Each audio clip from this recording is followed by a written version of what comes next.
which I'm like awesome about time. Yeah. So, welcome to Hash Discusses podcast, distributed by Mike Media Incorporated.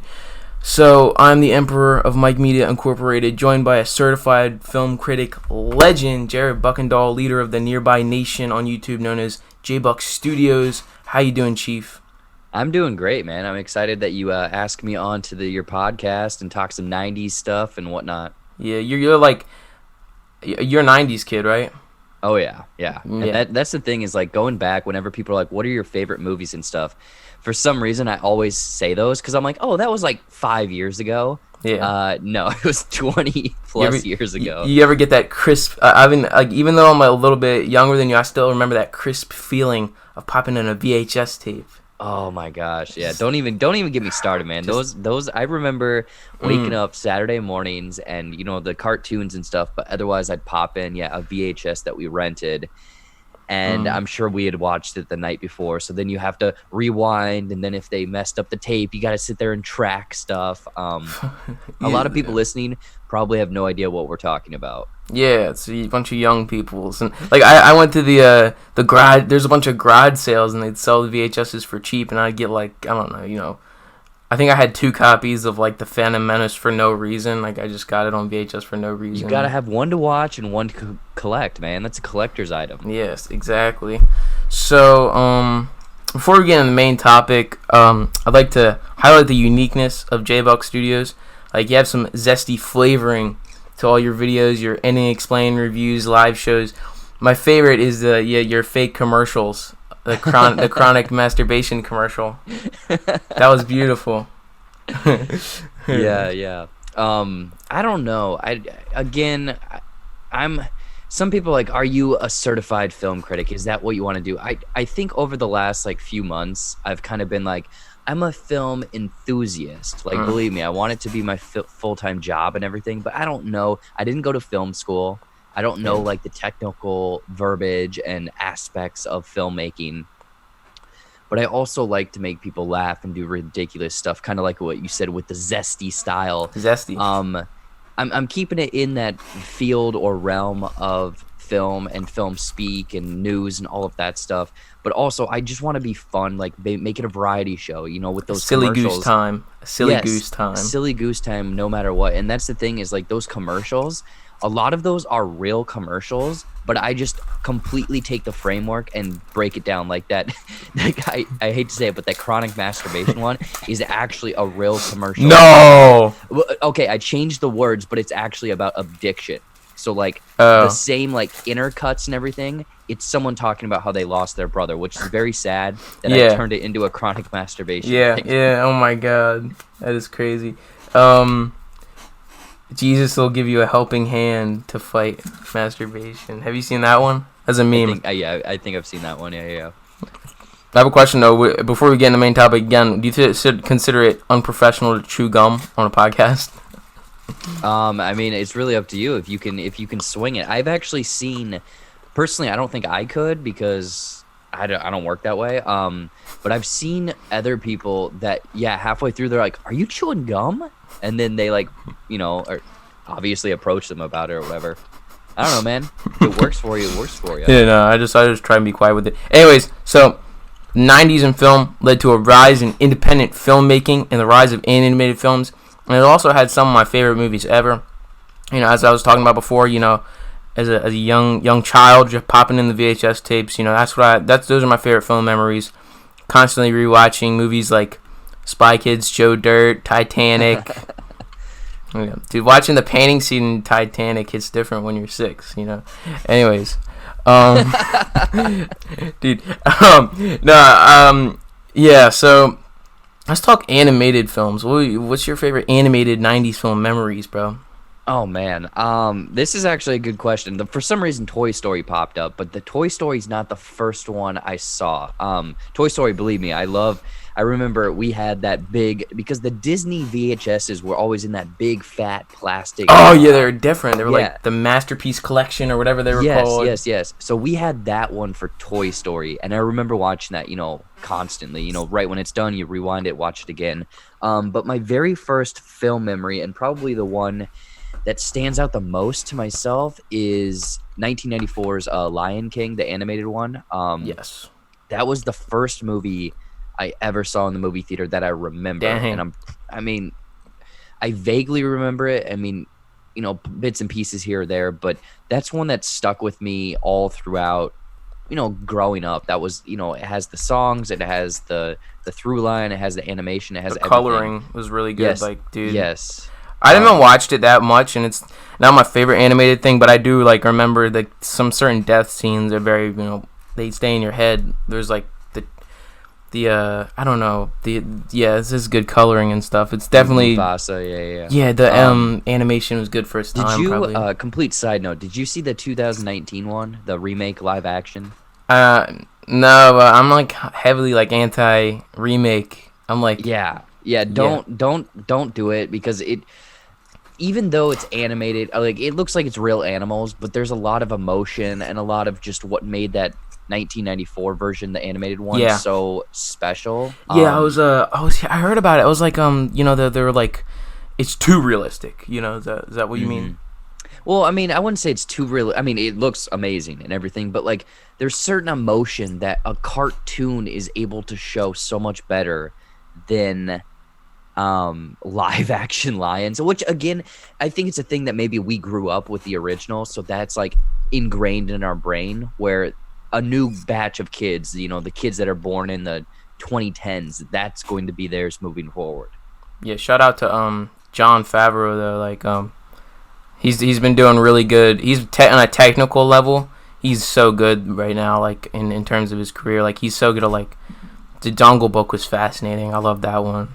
Actually, like, that's what I had heard, is the Jungle Book was almost just like a testing of this technology, because they used it obviously all for Lion King, but then they've also implemented it in The Mandalorian.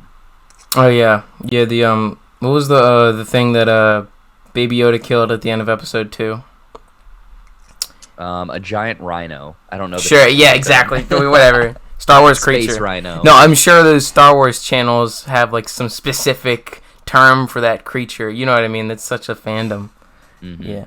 You ever watch like Star Wars theory videos or something like that?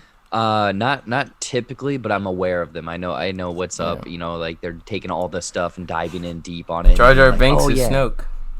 Well, duh. Yeah. Dude.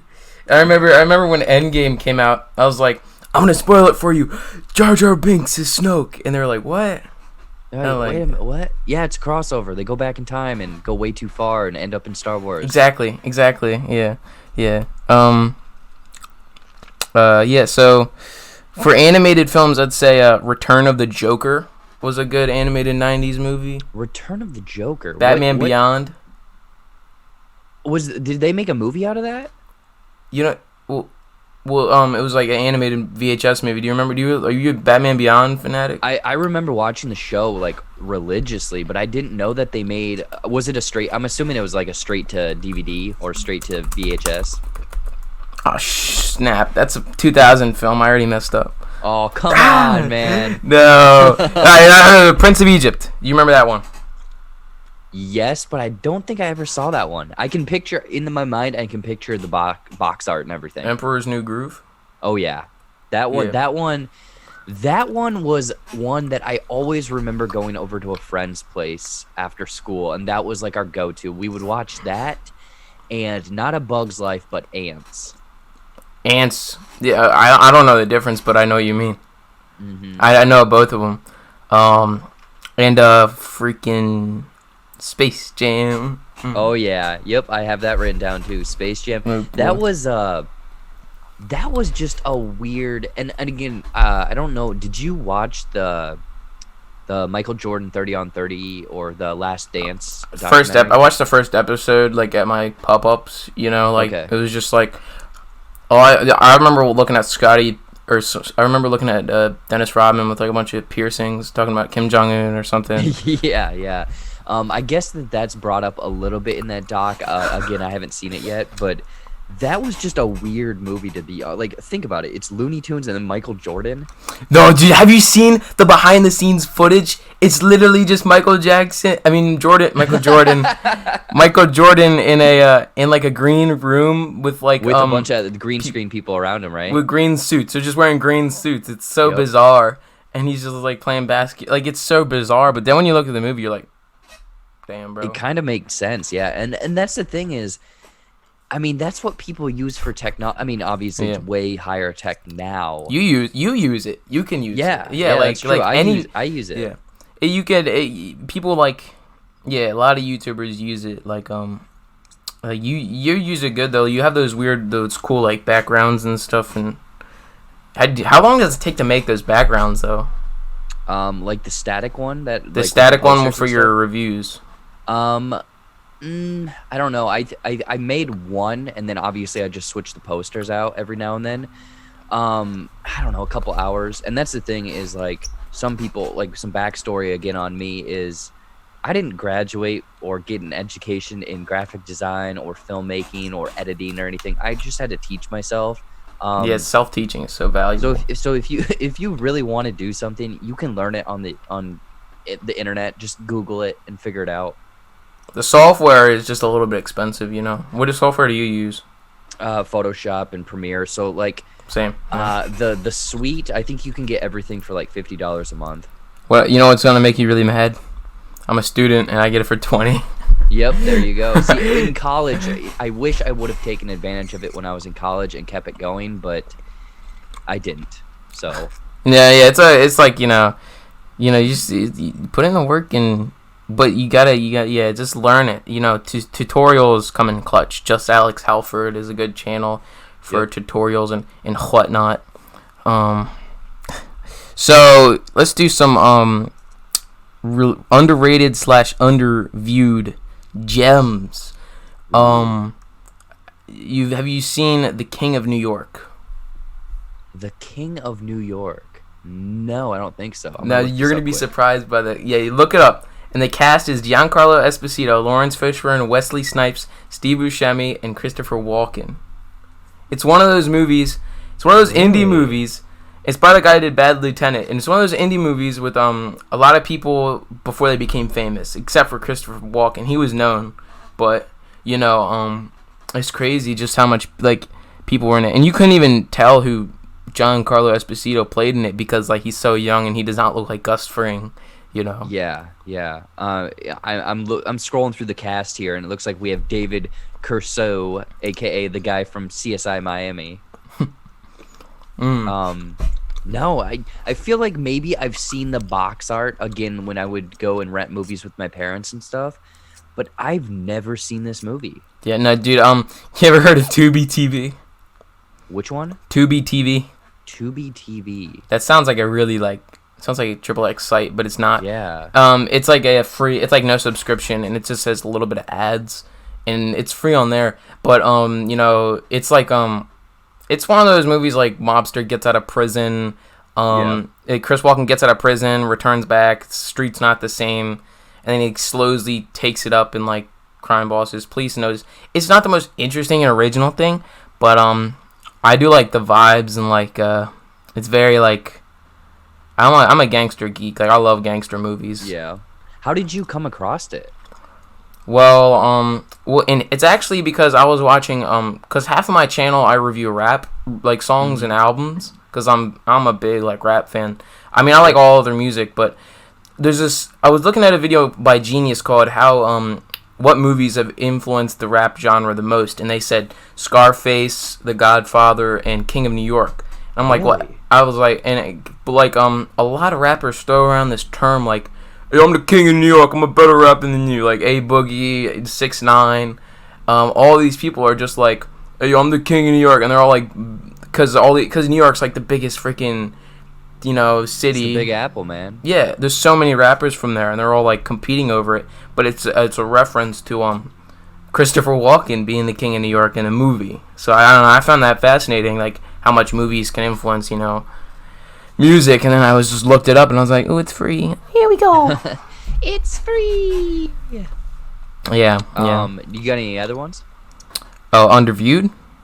Yeah. Joe Dierte. Oh yeah, Joe. You know what?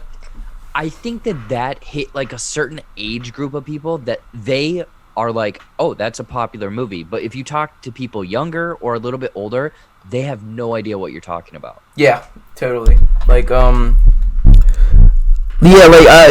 like it's really popular with either really like people in their like 30s. Like my uncle's really into it. But there is a lot of like certain families. Like my cousin is into it. My cousin Topher is in it, short for Christopher. Like he's Topher into Grace is your cousin? No. Who's that? Wait, what? He's a famous Topher Grace. Isn't he the guy from That 70s Show? All I know is the guy from That 70s Show who is in From Dusk Till Dawn, the series.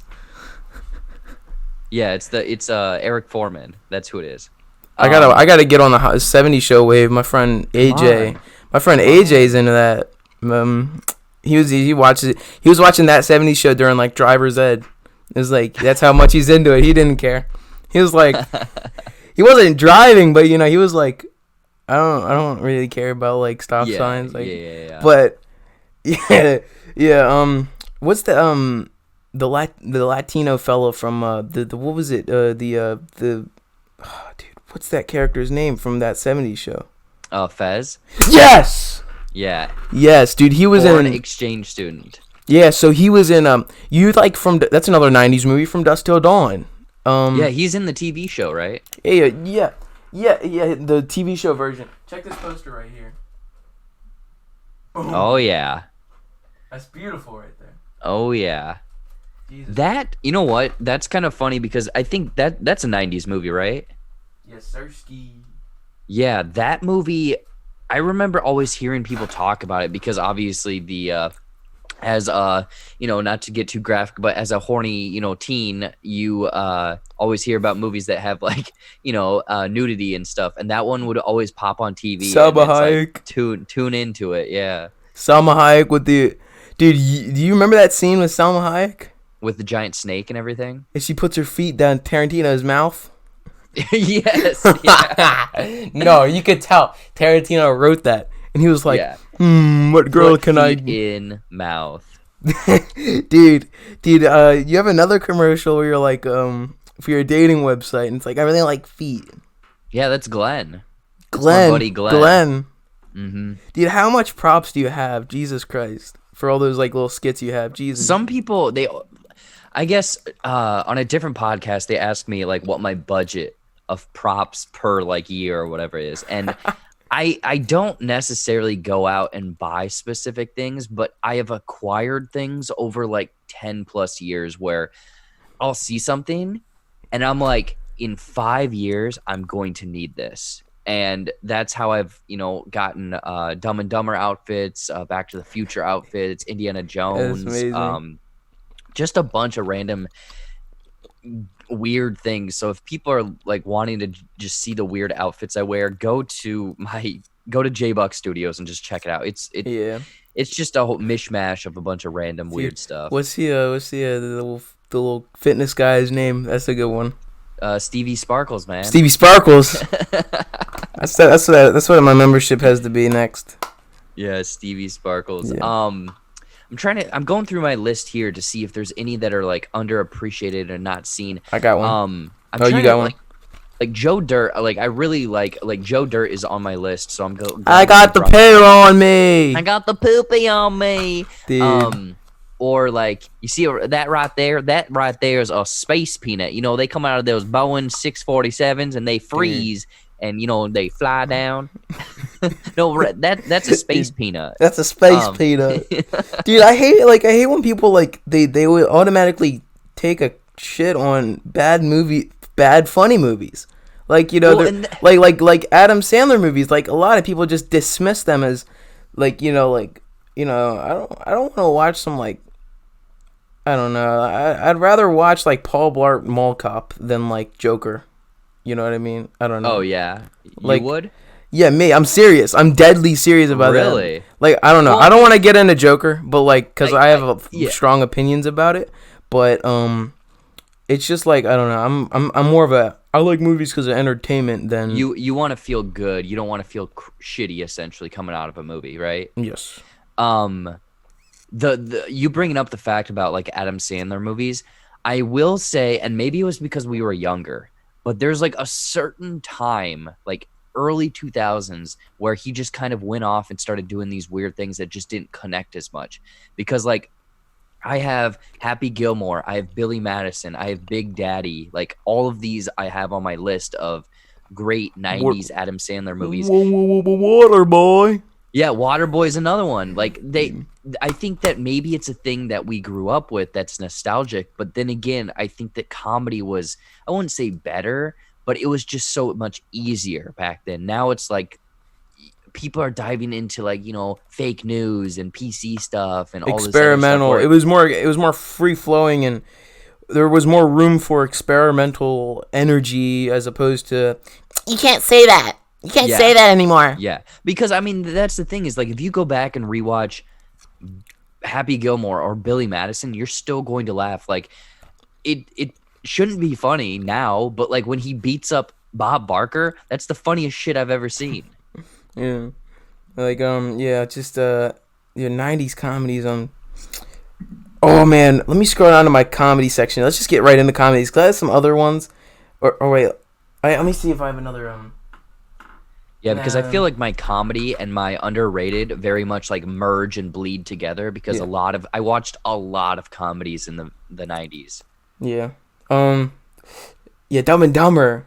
Oh god, that's not underrated, but like it's so good. That's probably my all-time rewatchable favorite like feel-good comedy film.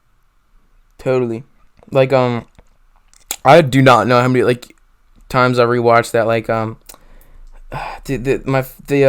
they accidentally kill the guy In the restaurant? Yeah, in the restaurant, and they're like, here's your pills, pills are good, pills, yum yum yum yum, and now swallow. It's funny though because I had this conversation with a couple friends where I watched that multiple times at a friend's place, but then I would always catch it on Comedy Central. Like they'd always have it on like in the afternoon or something. And I'd catch it between class. I'd catch it, on a day off. Yeah. But then I watched it on, maybe it was like Netflix or I rented it or something. And I was like, wait a minute, hold on. There's scenes that I had never seen before. These freaking networks, they take that shit out. It's annoying. Yeah, and that's the worst part. It wasn't like major plot points, but it was like a little bit of an extension of a scene or two. And I was like, wait a minute, wait, hold on. Am I going crazy because I've never seen this?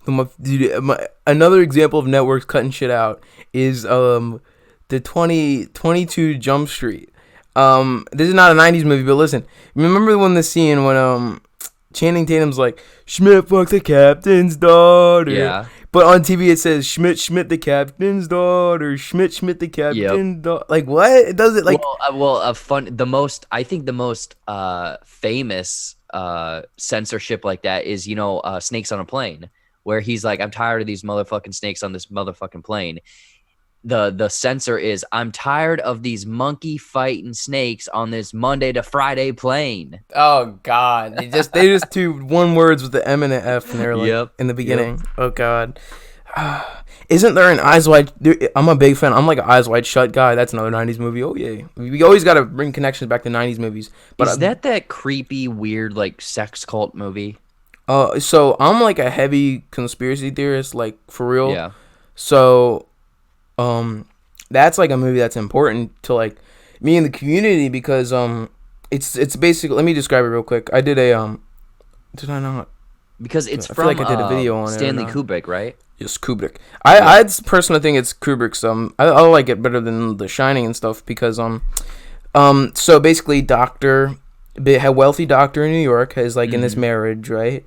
And they get in an argument and whatnot, and then he storms out into the night because like his marriage is not all good and stuff, and then he like looks for like these crazy to fulfill these sexual fantasies and stuff. Ends up there's a prostitute and stuff, and then he ends up meeting an old friend at a bar, and then he's like, I'm playing piano at this crazy party, and they make me go blindfolded they make me play the piano blindfolded. And when I accidentally take my blindfold off, you wouldn't believe the woman there and all the crazy stuff that's going on there. So then he goes to this crazy sex ritual party, and they have like the ashes of like something, and they're like doing it around in this circle, and they like there's like this giant circle of people with masks that look like Illuminati symbols and stuff, and these crazy masks and stuff, and then he ends up like they notice he's an outsider. Like this cult notices he's an outsider and he's not supposed to be there, and basically he starts getting followed, and his family starts to get like intimidated by this cult, and it's just like Jesus. It's like it's scary. It's like stunning and scary. Like it's scary not because it's violent, because like I don't know. And then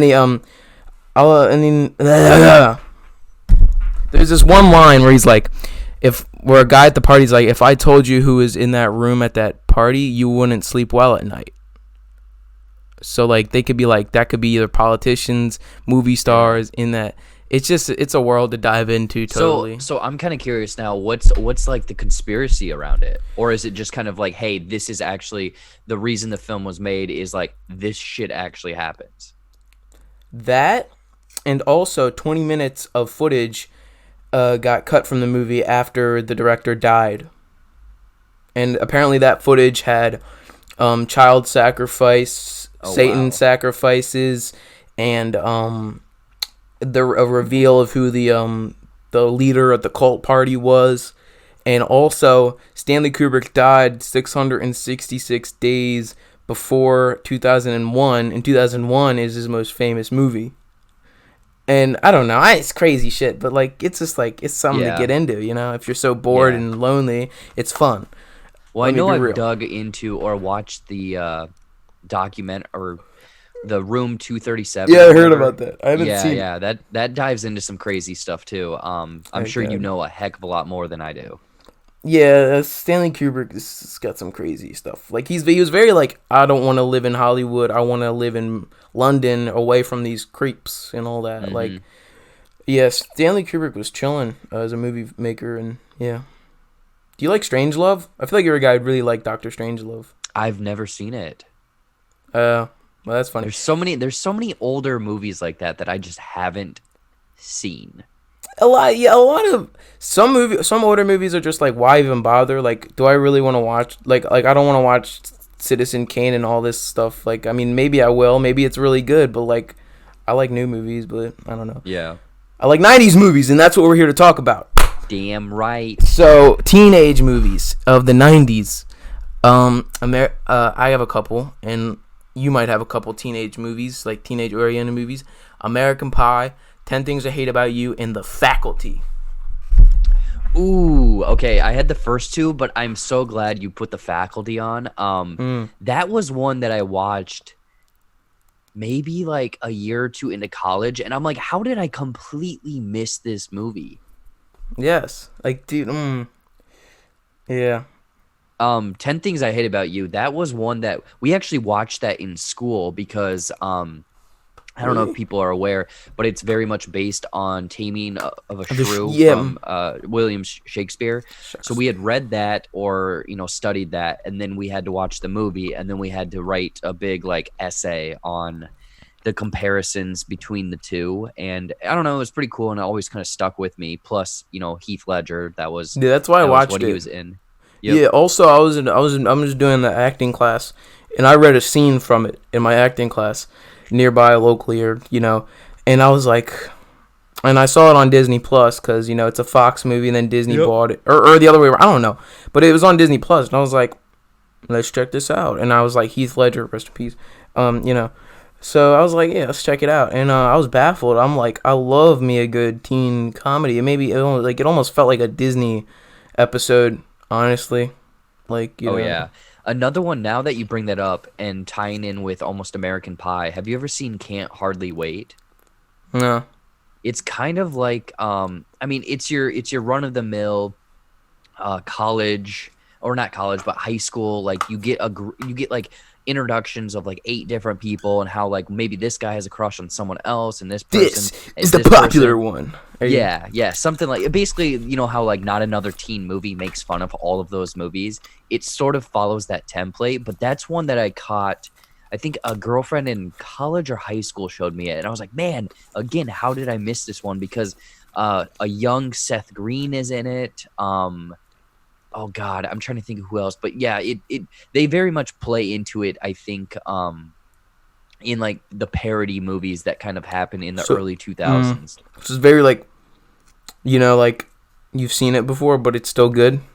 Yeah, well, and see, that's the thing is, I feel like that one was like one of the first ones, but now you've seen that formula so many times over again.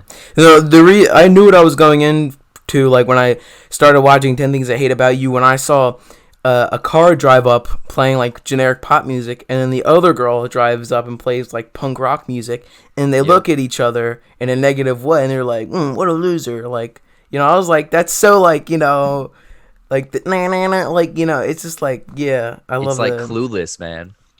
Oh yeah, I was looking at like a list of like, teenage movies, because I like, sometimes I forget it, and I was preparing and I was like, oh, what's Clueless? I haven't seen it, but what is it? Yeah, I've never watched it all the way through. I just know that it has, like Paul Rudd, it has Alicia Silverstone, like all of those people. And also that one is also based on the story of Emma, I believe, which is, I don't know, a play. I don't know. They just remade it. Because I was looking at Austin Burke doing a review of that, and I really you mess with Austin Burke videos. I'm aware of him. I mean, I've never collabed with him or anything. Yeah, he has a good work ethic. Like, he puts out so much. Anyways, so it's like basically a whole movie about like it's like a what do they call it, like a matchmaker? Yeah, exactly. Yeah, like they just recommend guys and gals to each other, and it's like, yep. Oh my God, you're getting involved with this and whose life, and it's a whole conflict and romantic comedy, pee-poo pie, Oh yeah. I love that stuff. One like a comedy film that just, I don't know why, but like Chris Farley movies of that age, I loved, like Tommy Boy.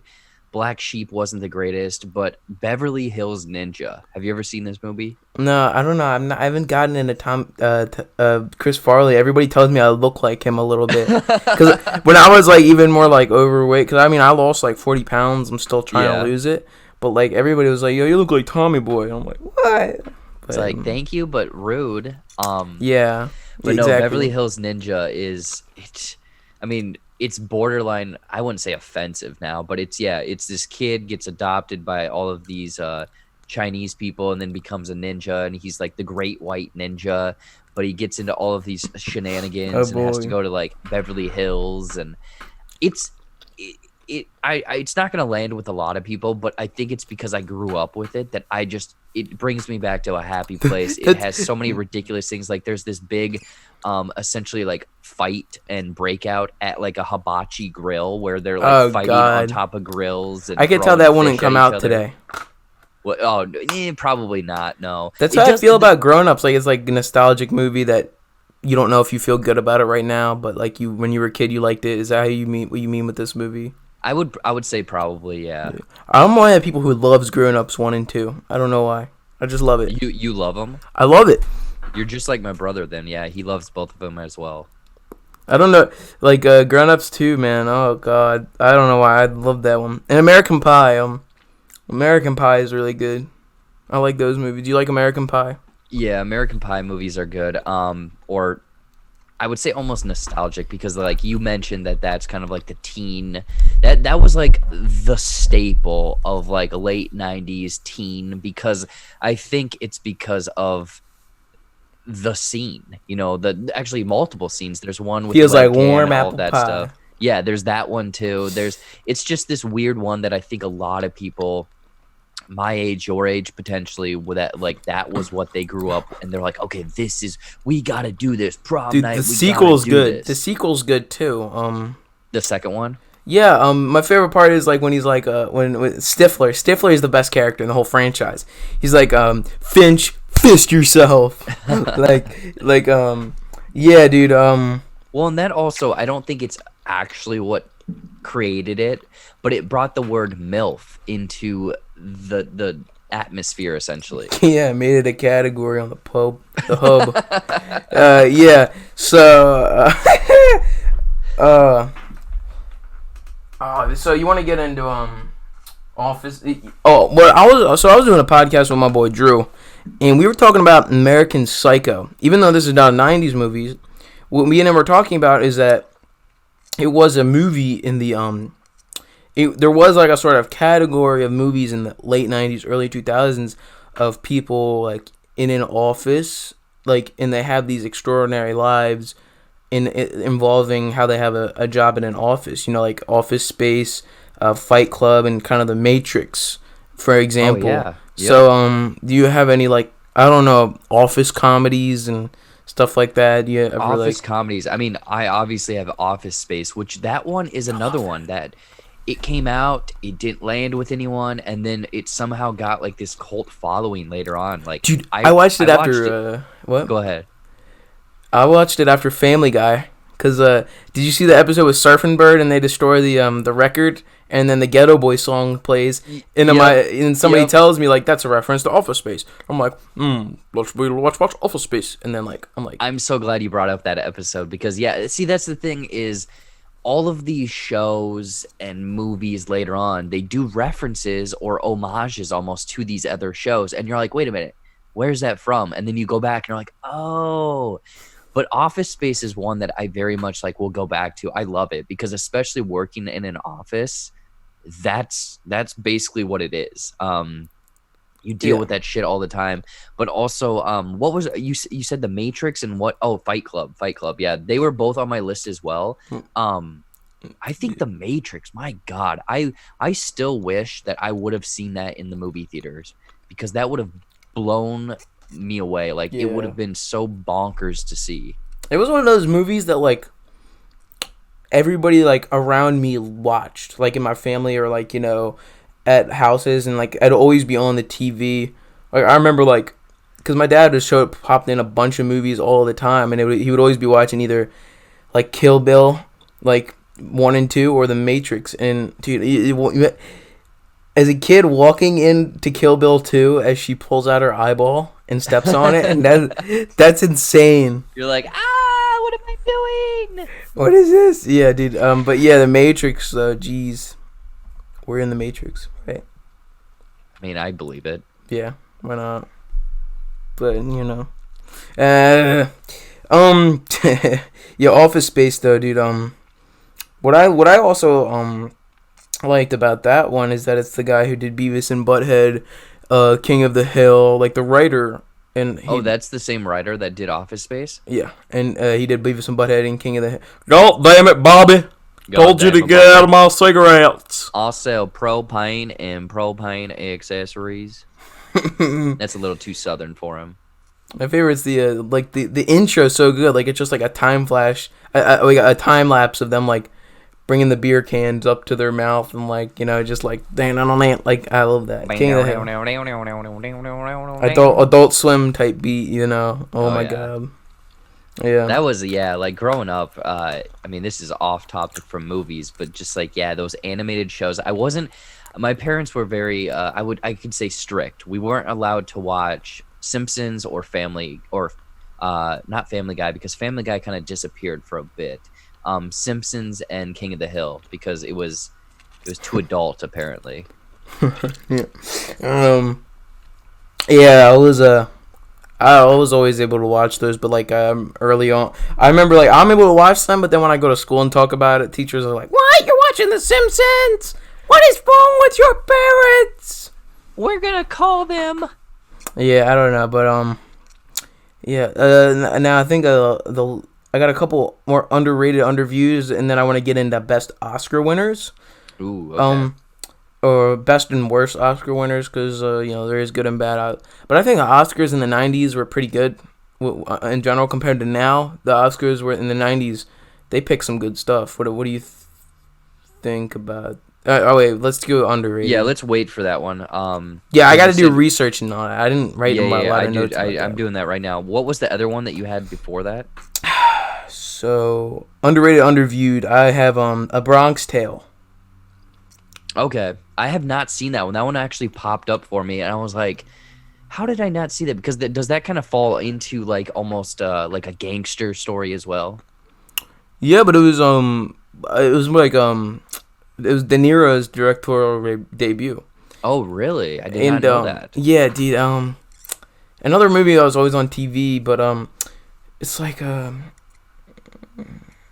gotta figure out a way of saying it that's not generic because a lot of gangster movies sound the same. Um, this guy, you know, he grows up in the Bronx. He's a kid, and then there's a shooting that happens out front of his house, and this kid, he sees the shooting, but then the cops question him about it, and he says nothing.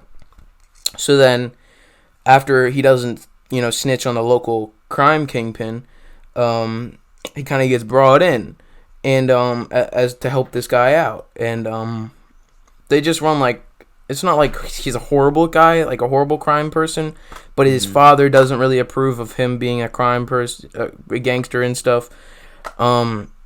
It's not like widespread. It's not like they're going across the country killing people. It's just like all like in the Bronx. Yeah. And then this guy kind of has like a cross mentorship of his father and his crime boss. So he has like a father figure in this crime boss guy that he's very helpful with. But it's in the 60s, so there's like a racial issue to it too, where this this kind of Italian gang is fighting against these African Americans, and a big conflict ensues, and the main character starts dating a black woman, and then a big thing happens. And at the end, you know, like, not to really spoil it, but everything kind of ends up more happy, and it's more of a crime thing, but centered around like youthness more so. Like, I love crime movies centered around like younger people as opposed to old people. But like, I'm not saying The Irishman's bad, but like, I like City of God's another example of a good crime. Yep. Did I tell you about that or something? I asked you that on a live before. City of God. Didn't we talk about that earlier? No, it was like I told you, I asked you on it on a live show yesterday, I think, maybe. Or a couple of days ago, you had a live, and I was like, "Have you seen City of God?" No. Yeah, I haven't. No, I haven't seen that one. But yeah, you did ask me about that one. That's no. In terms of editing, you'll respect it. Really? Okay, I'll have to check that one out. What films are we talking about right now? I have a whole list in front of me. Well, 90s movies that are underrated, underviews, but then I want to get into Oscar winners. Yeah, hold on a sec. I think I might have a couple more here that are underappreciated. I don't know, Jumanji. Yes. I grew up with that one. That one was fun. That was like my go-to rental from the library all the time. The library? You went to the library to rent movies? That is damn right, man. Yeah, same, dude. Yeah. Oh, Yeah, the boy. library, that was like, growing up, I think that was like and again, they had a very small selection of movies to rent, but it was always Jumanji. It was, I want to say, like Little Giants, The Big Green. It was kind of all those like, mid-90s Disney movies almost. Yeah. Another movie that I always watched growing up, and I think it's because I grew up in Iowa, is Twister. I heard of that one. There was actually a tornado like really close to us like about a week ago. Midwest. I think it was like a mile away.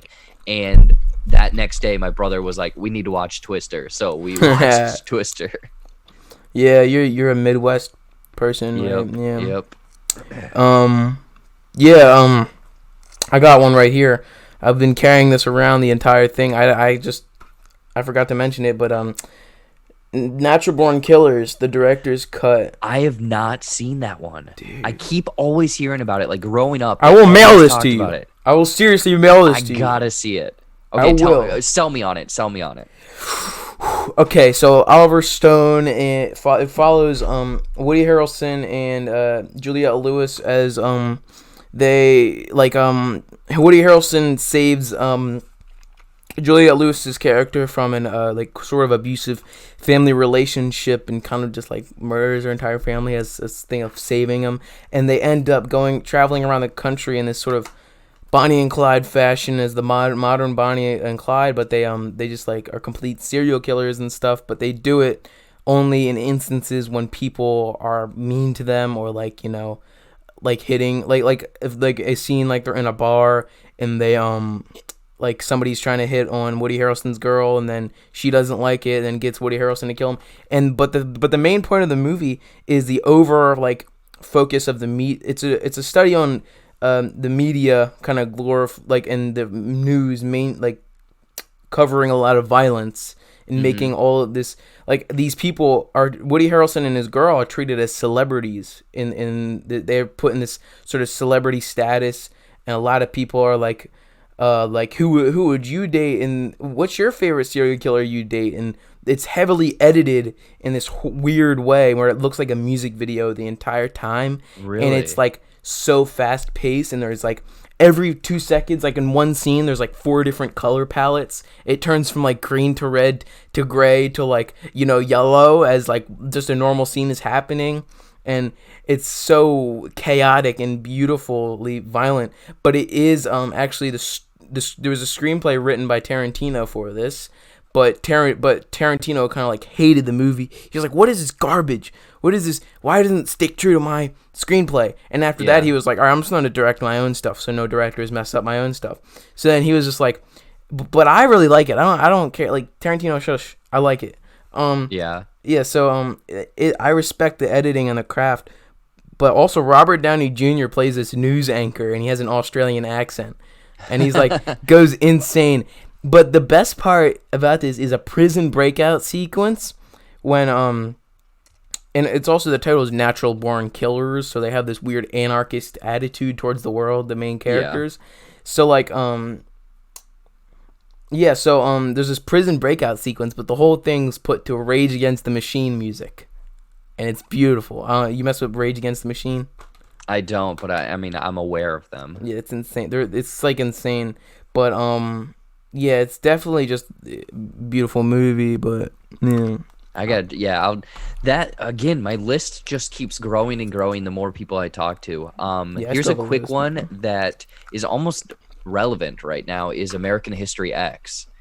That movie is just so well made, so like, wow, I can't believe this is happening, and honestly, it's still happening today. Like, so people go educate yourself. Yeah, it's just like, damn, like yeah, I was like, Edward Norton's like so good in that, but like I just respect the story. It's such a good like character change and all that. It's definitely like it's one of those really good character changing movies, like definitely like. Well, and it's cool how they filmed it too. I mean, Memento kind of did it a different way, where that's like going back in time, but like this one, it's like, okay, all the old stuff is black and white, the new stuff, how he's sort of a changed man, is in color, and it's just it focuses on someone that just isn't educated essentially, and then but the ghosts of his past are still present. Exactly. Like, yeah, dude, it's just that's a perfect way to describe it. Let's just leave it at that, Yeah, totally. And also I was watching like a Watch Mojo top 10 movies they show you in high school, and this was on here, but I never get showed that movie, but maybe they took that top 10 from like all around the world. For American History X, yeah, it was like number 1 on the list, and I was like, I mean, I'm in high school for a couple years, and I haven't seen that, but I just decided to check it out, and it was on Netflix a couple months ago, and I was like, dang, this is so good. Yeah. And so let's do Oscar winners, unless you got any more you'd like to talk about. I don't think, I'm gonna see if there's any like guilty pleasures on my list. I don't know if there's anything that really fits in the list. I mean, I wrote down T2, Judgment Day. I absolutely love Terminator 2. Point Break is another one that I really love, with Patrick Swayze, Keanu Reeves. Yes, Surfers, please. The Dead. John Flickinger loves that movie. Like, dude, that movie is so that is one that over the years that has become one of my favorite like 90s action movies. I'm getting a couple DVDs prepared. I grew up, again, like watching TV, that would always be on like a movie channel, and I would always be like, yes, I'm watching this movie, and sit down and watch it. Spike. Yep. Do you remember that movie channel or something? Spike TV. Spike TV, yeah. So I got like 3 DVDs, and I also want to point to a poster in my room. Are you a Wes Anderson fan? I think I've seen. I mean, honestly, people always ask me like directors and stuff. I don't know any directors. I just know films. He did the Grand Budapest Hotel, Okay, Fantastic yep, I know that Mr. guy Fox, now. Yep. Moonrise Kingdom. So second movie is Rushmore. Have you seen that one? I've seen clips. I've never seen the whole thing. So wacky movie. It's like this kid tries to date his teacher and like falls in love with his teacher. A love triangle with this like kid, and then he befriends like an older, like this British girl teacher, and then but he's also friends with Bill Murray for some reason. Like he's just this old guy he's friends with him and works for.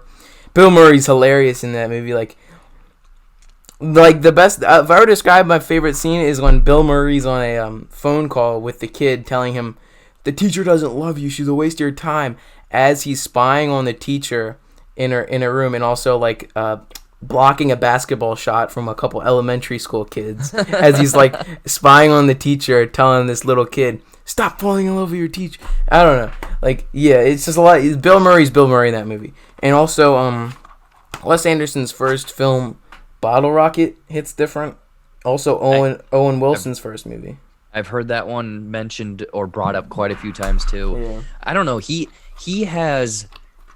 You could if you gave me 10 films and had to tell me which one was his, I could easily pick it out now because he has such a unique style. Facts. Everything is so very bright pastels in certain scenes, or all one color, or it's a film set rather than like a location.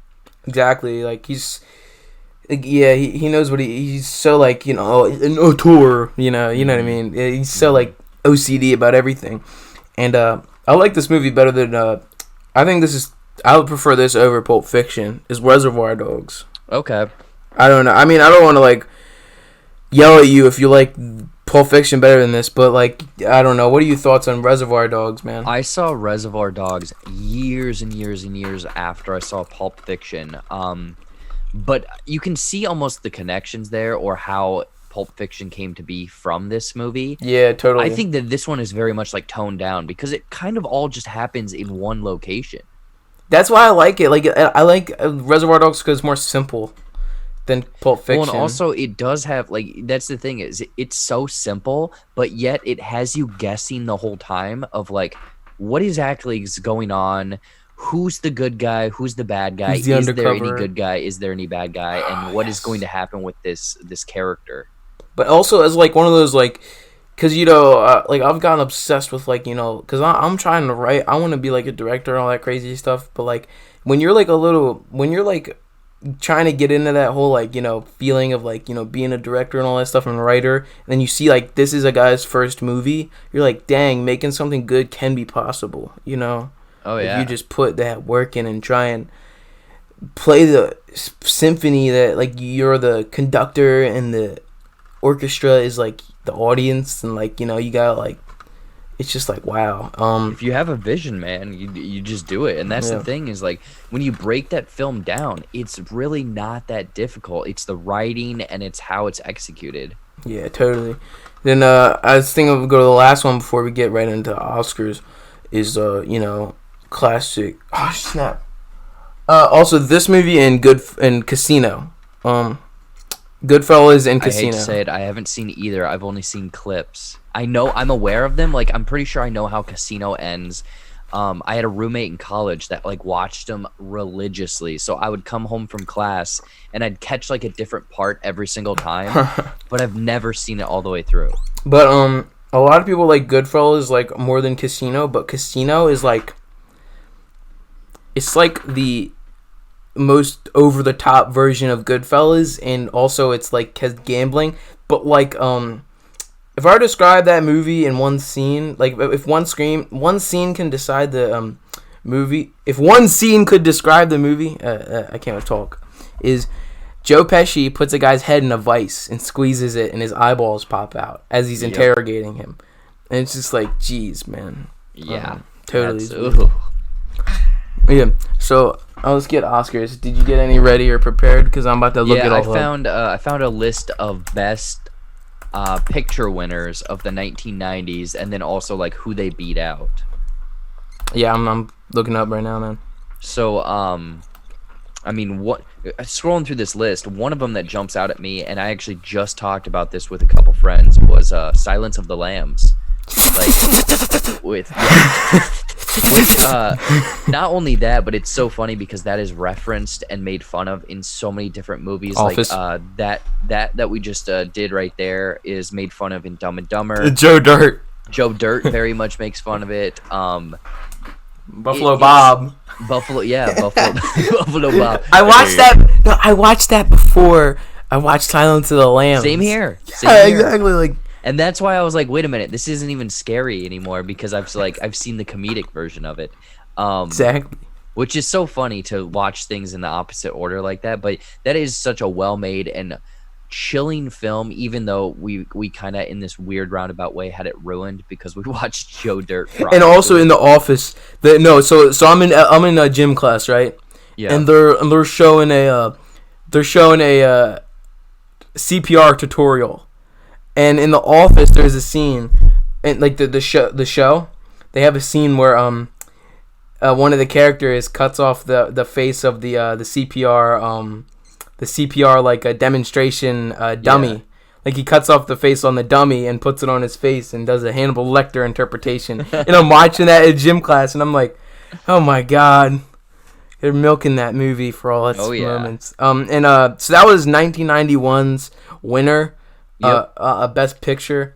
With 1991, what did not win is JFK, and all the other ones I don't care about because like I don't watch like Bugsy or Prince of Tides. I don't know what any of those movies are. Dude, Beauty and the Beast was up for it. Yeah, though.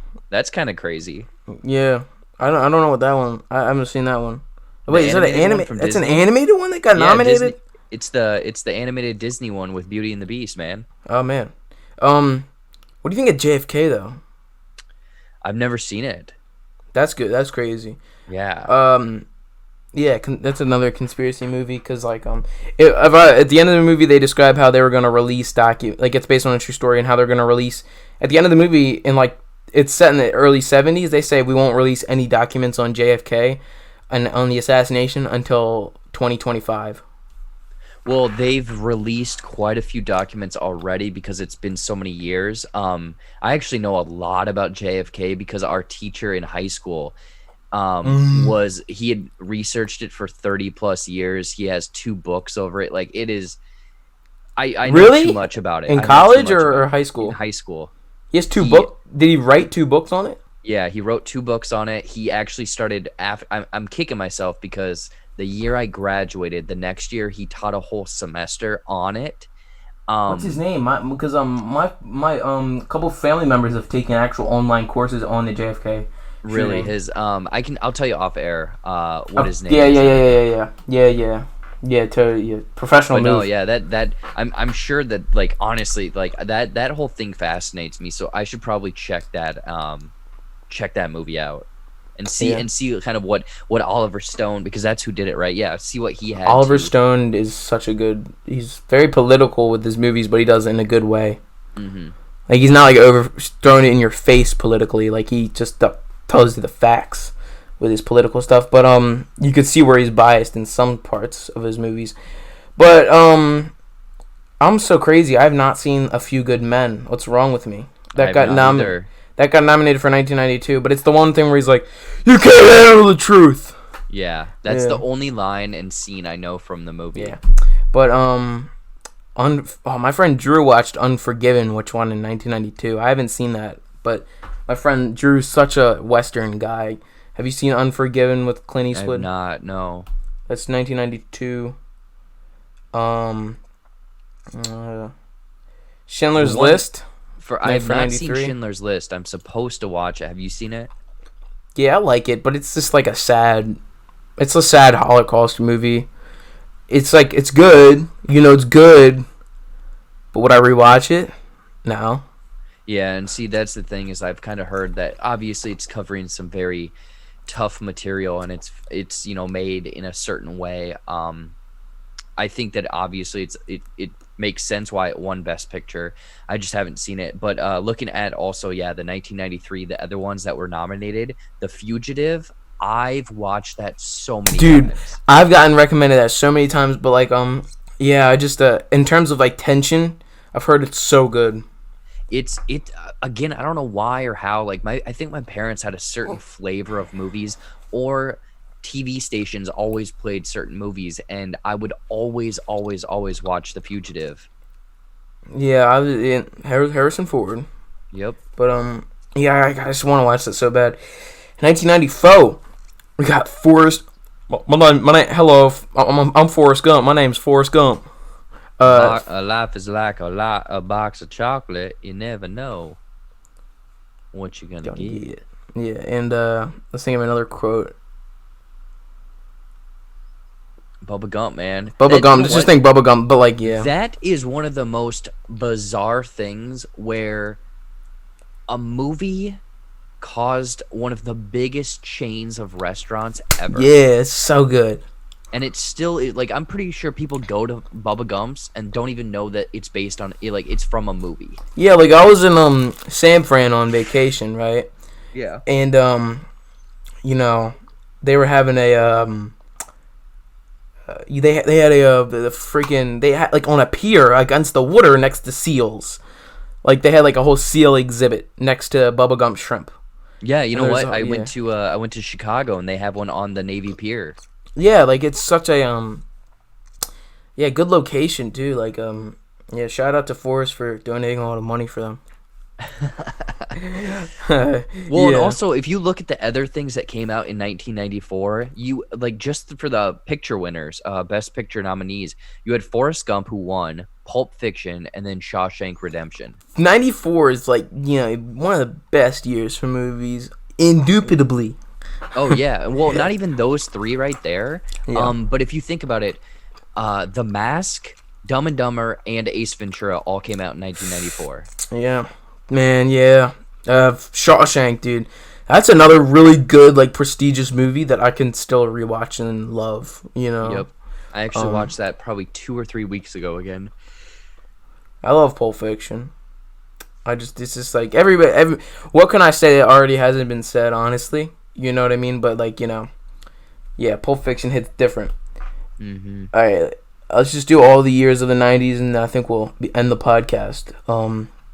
Just like, you know, look at the Oscars. So 1995, Braveheart. I've never seen it. Thank you. Salute. I've never seen it. Isn't it like a 3-hour movie? Yeah, Mel Gibson did it, and it's like, you know, Scots rising up against the English, Yep. British, and 1300s medieval. But it is funny for like a really depressing war story. Like at the before one of the battles starts, the Scots moon the British people, and they're like, kiss it, and then they kiss my ass. Yeah, yeah. So Babe, I haven't seen that. Is that the one with the pig? Yeah, but the guy who did Mad Max did that. I know, which is so bizarre. Dude, he's still like bipolar with his movies. Like one minute he's making the most violent thing where like there's this quick cut before someone dies and it's like a shot of their eyes and then explosion, and it's like completely like insane energy. And then he's doing like, I'm Peppa Pig and today I'm gonna die at the hands of mankind to provide them food. You know, something like that. Yeah. So 1995. I haven't seen Apollo 13. Apollo 13 was, for some reason, another one that I just grew up watching. I think we watched it in school a handful of times, and my parents, again, maybe it was on TV, but we always watched it. Hopefully you can't hear that lawnmower, by the way. Oh, boy. I can't. I heard it for like 2 seconds, and I can't hear it. All right. English Patient, 1996. I don't know. Fargo. Yeah, looks like 1996. I mean, I know of Fargo and Jerry Maguire, but I don't think I've ever seen them all the way through. For 1996, like, you know, like From Dusk Till Dawn, it will never get nominated because it's a vampire movie, but yeah. I love it, and it's 1996. And, yeah, so I'm just looking through my DVDs because all my DVDs are kind of old. Let me see what else I got here. Yeah, so... Yeah, 19 LA Confidential. Oh yeah, 1997. Let's get into that. 1997 is so good. Yeah, because Titanic obviously won, which I can't for a argue. good reason, everyone knows and everything like that. But then we have what getting nominated: L.A. Confidential, Good Will Hunting, The Full Monty, and As Good I as It love As Good Gets. as It Gets. I love that movie. It's like it's very rom-comish, but I love it. But I think what should have been nominated for 1997 is a Boogie Nights. Ooh, yeah. Dude, Yeah. I'm sure that got nominated for like Best Actor or something along those lines, Burt right? Reynolds. It's my name. It's in a bright shining board, and when everybody sees it, it explodes because of how good the name is. It says Dirk Diggler, and it's in that girl sounding and he says it in that girl sounding Mark Wahlberg voice. Yeah. Yeah. Guys, I think we found a transformer. Uh, oh, oh yeah, yeah, I know what you mean. But yeah, have you seen Spencer Confidential?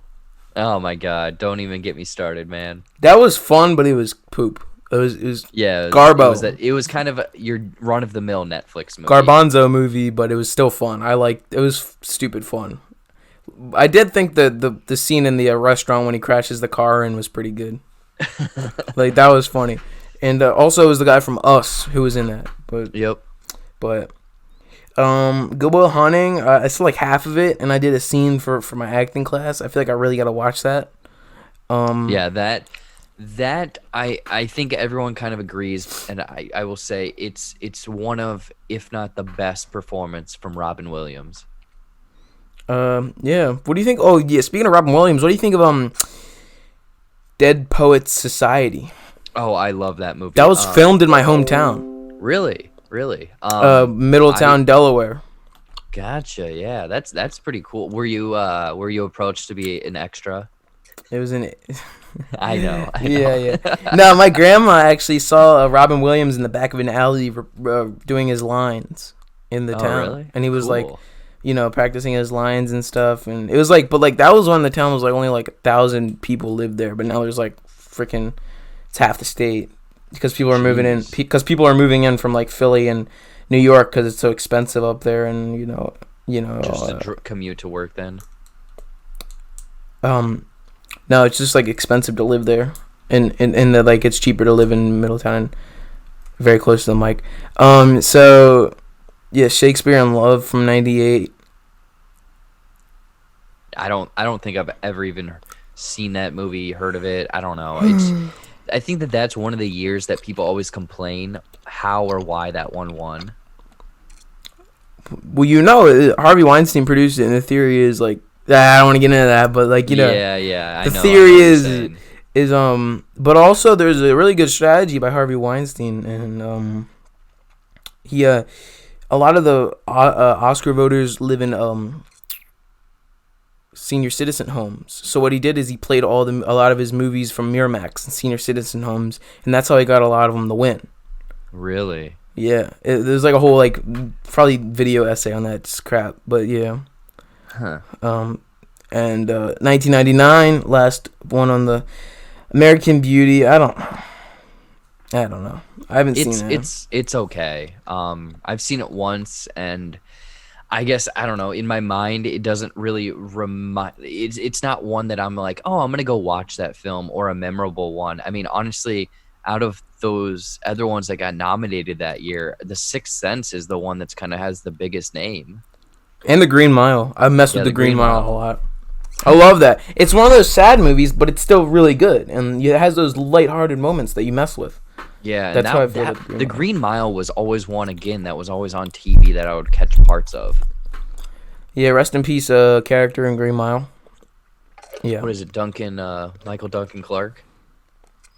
I don't know who died. I mean, I know the main character dies, but like that was just like, damn, In the freaking 1999 though, I feel like Joe Dirt should have won Best Picture.